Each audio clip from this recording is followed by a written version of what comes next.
The scroll of Isaiah is the first of three major prophets in the Bible. And in Isaiah chapter 61, the prophet offers a vision of a restored world where the land is full of abundance and full of right relationships between people. The final lines of the poem describe Israel as a new Garden of Eden.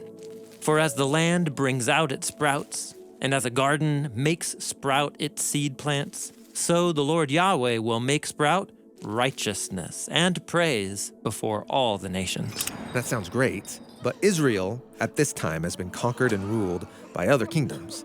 They've been reduced to a powerless nation full of grief and mourning. But among those mourning Israelites, there was a small group that never lost hope in God's promise. And so this poem is written to encourage that group of people. The poem is written in three main sections, which themselves all have three sections. Okay, let's go through it. It begins, "The Spirit of the Lord Yahweh is upon me, because Yahweh has anointed me." So the speaker calls himself the anointed, from the Hebrew word Mashiach. Mashiach, that's where we get the word Messiah. Yeah, exactly. And this Messiah says that through God's Spirit, he's going to bring 7 acts of new creation.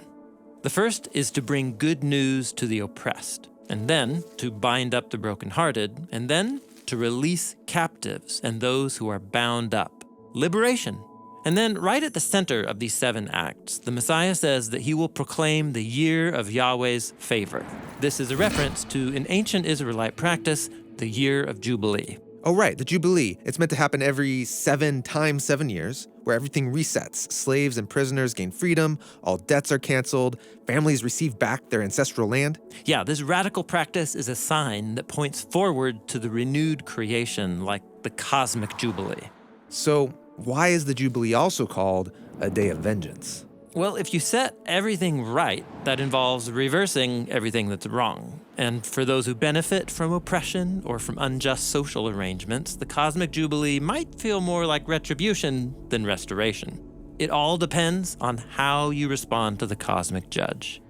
Now, back to the list. For those who are being oppressed, this day will bring comfort to those who mourn. That's the 5th act. And then the last 2 acts describe how the Messiah will give these people new clothes. New clothes?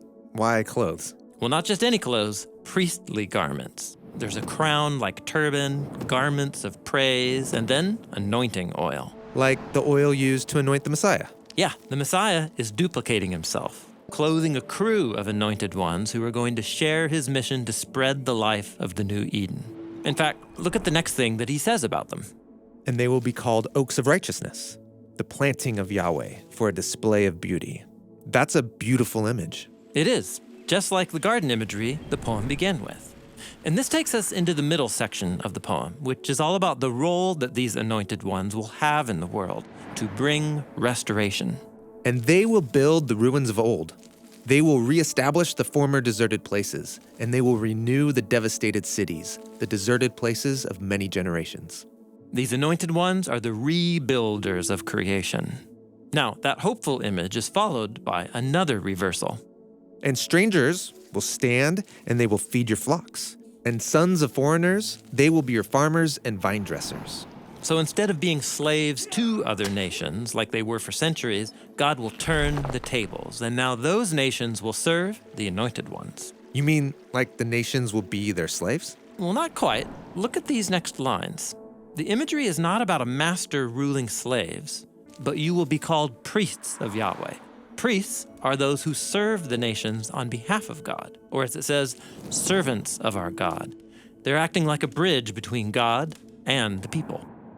The next line says they will eat the wealth of nations and boast in their riches. What's that about? Well, in Israel, the priests got their food from the sacrifices that people brought to God. In other words, they lived off of the abundance of the whole community. So these new cosmic priests are benefiting from the abundance of all the nations. Exactly.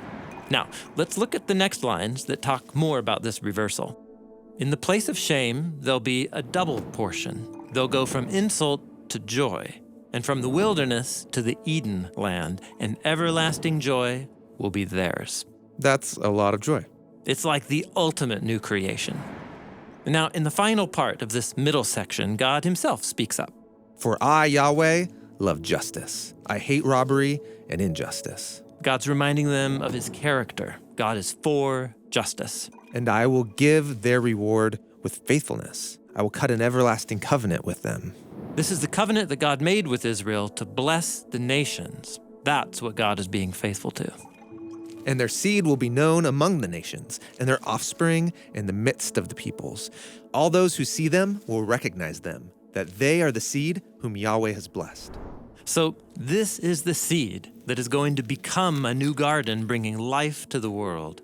Now we get to the third and final part of the poem. It concludes with the Messiah celebrating what Yahweh is doing in the world. I will rejoice greatly in Yahweh.